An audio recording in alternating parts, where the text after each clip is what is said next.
Banyak anak banyak rezeki itu dulu. Zaman sekarang jangan coba-coba. Banyak anak banyak pikiran. Apalagi untuk orang-orang yang tinggal di kota, langsung berpikir itu. Kalau sempat 3 anaknya aja, uang sekolah kali 500.000, swasta pula itu kan 3 kali 500.000 udah 1,5 juta. Lain lagi uang kontrakan, uang listrik, uang air, lain lagi kebutuhan-kebutuhan dapur, jajan anak, beli baju segala macam.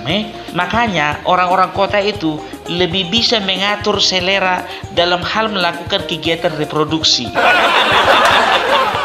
Lain kalau di kampung. Makanya orang kampung zaman dulu, itu anaknya bisa banyak, bisa 9, bisa 10. Karena apa? Uang sekolah bayar pakai beras. Nggak pakai uang. Apa lagi? Mau makan, padi tinggal tanam. Mau sayur-sayuran, tinggal petik di ladang.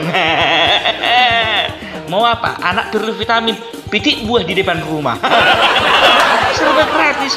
Perlu protein, anak-anak contohnya mau makan daging, potong ayam di belakang rumah.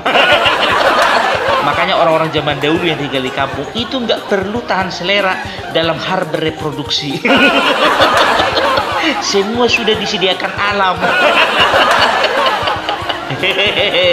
Jadi tahun yang lalu pulang kampung lah aku tengoklah kawanku, umurnya masih muda 30 tahun, tapi anak udah 6. Anak-anaknya perempuan semua. Oh berarti ini ngisar laki-laki, dipikir begitu kan. Tapi gue bilang sama dia, banyak kali anakmu kawanku bilang begitu kan. Enaklah punya banyak anak.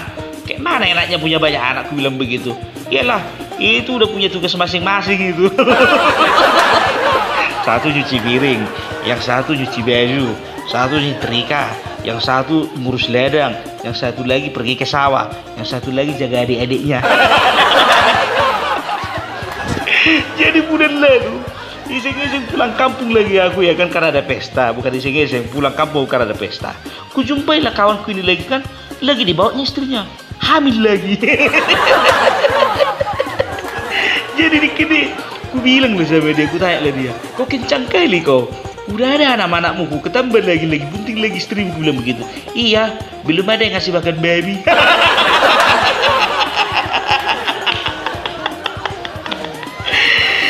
Sampai ke situ kali-kalinya, karena nggak ada yang ngasih makan baby, bikin anak dia satu lagi. kurang ajar. Nanti ku sipil orangnya kalau aku pulang kampungnya. Sabar bela, salah BKRI.